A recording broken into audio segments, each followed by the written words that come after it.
വീടുകളിൽ ഗ്യാസ് കിട്ടാതെ ജനങ്ങൾ ബുദ്ധിമുട്ടുന്ന സാഹചര്യത്തിൽ കേന്ദ്ര പെട്രോളിയം സഹമന്ത്രിയായ സുരേഷ് ഗോപിയോട് ഇതിനെക്കുറിച്ച് ചോദിക്കാൻ മാധ്യമങ്ങൾ ചെന്നപ്പോൾ കാറിൽ കയറി ഡോറുമടച്ച് ഒരൊറ്റ മുങ്ങൽ. ദേ നോക്കിയേ. About the current oil crisis. I've said it on stage. There's oil crisis. People are talking about the oil crisis.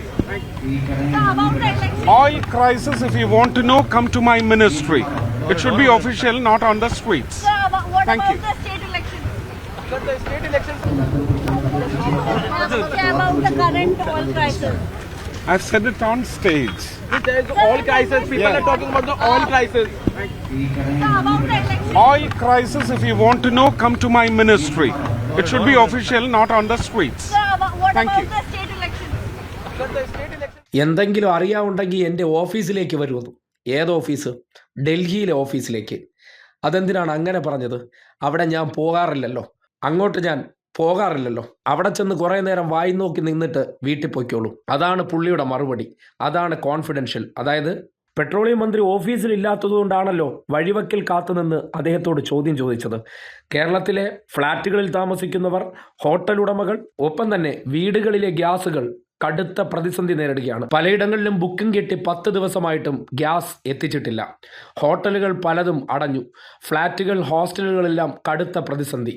അപ്പോഴാണ് ആ വിഷയത്തിൽ എപ്പോൾ പ്രതിസന്ധി തീരുമെന്ന ചോദ്യത്തിന് ജനങ്ങളാൽ തിരഞ്ഞെടുക്കപ്പെട്ട ജനപ്രതിനിധി ഈ തോന്നിവാസം കാട്ടിയത്.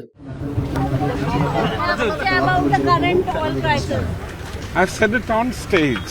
There's oil crisis. People are talking about the oil crisis. About the election. Oil crisis, if you want to know, come to my ministry. It should be official, not on the streets. What Thank about you. the state election? But the state elections. About the current oil crisis. I've said it on stage. There's oil crisis. People are talking about the oil crisis. About the election. Oil crisis, if you want to know, come to my ministry. It should be official, not on the streets. What Thank about you. the state election? But the state elections. എന്തൊരു ഉത്തരവാദിത്വം! ജനങ്ങൾക്കെല്ലാം വാരിക്കോരി കൊടുക്കുന്നവരാണത്രേ. വിശ്വഗുരുവിൻ്റെ ഭരണം വന്നതിന് ശേഷം ഈ നാട്ടിൽ വലിയ സമൃദ്ധിയാണത്രേ. പശ്ചിമേഷ്യയിൽ ഒരു യുദ്ധം വന്നപ്പോൾ നമ്മുടെ നാട്ടിൽ കാച്ചി കുടിക്കാൻ പറ്റാത്ത അവസ്ഥ എത്തിയിരിക്കുന്നു. ആ അവസ്ഥയ്ക്ക് കാരണക്കാരായിട്ടുള്ളവർ, ആ പ്രതിസന്ധി പരിഹരിക്കേണ്ടവർ ആ വിഷയത്തിൽ ചോദ്യം ഉന്നയിക്കുമ്പോൾ ചെയ്ത പ്രവൃത്തി കണ്ടോ? ഇതാണ് എസ്കേപ്പിസം. സവർണന്മാർ പണ്ട് മുതൽ ഏതു വിഷയത്തിലും ഇങ്ങനെയാണ്. അവരെ സേഫാക്കി എസ്കേപ്പായി പോവുക, പ്രതിസന്ധി വന്നാൽ മുങ്ങി നടക്കുക, ചോദ്യങ്ങൾക്ക് ഉത്തരം കൊടുക്കാതെ ഒളിച്ചോടുക. അതിവിടെയും ആവർത്തിച്ചു. ജനങ്ങൾ പട്ടിണി കിടന്ന് ചാവുന്ന അവസ്ഥ എത്തിയാലും ഇതിനൊന്നും മറുപടി പറയുന്നില്ല. ഏറ്റവും ഒടുവിൽ പ്രതിസന്ധി മാറി ഗ്യാസ് എത്തിക്കഴിഞ്ഞാൽ ക്യാമറകൾക്ക് മുന്നിൽ വന്ന് ഭീകര തള്ളും. കഴിവുകേട് എന്താണെന്ന് നിങ്ങൾ മനസ്സിലാക്കുക. ജനങ്ങളോട് എപ്പം നിങ്ങളുടെ പ്രതിസന്ധി മാറും, എപ്പോൾ നിങ്ങൾക്ക് ഗ്യാസ് കിട്ടും, വീടുകൾ പട്ടിണിയിലാവുന്ന അവസ്ഥയിൽ ആ ചോദ്യങ്ങൾക്ക് മറുപടി പറയാതെ ഓടി ഒളിച്ചിട്ടുണ്ടെങ്കിൽ കഴിവുകേടിൻ്റെ നേർസാക്ഷ്യമാണ് ഈ കണ്ടത്.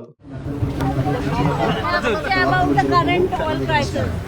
I've said it on stage. There's oil crisis. People are talking about the oil crisis. About the election. Oil crisis, if you want to know, come to my ministry. It should be official, not on the streets. What Thank about you. the state election? But the state elections. About the current oil crisis. I've said it on stage. There's oil crisis. People are talking about the oil crisis. About the election. Oil crisis, if you want to know, come to my ministry. It should be official, not on the streets. What Thank about you. the state election? But the state elections.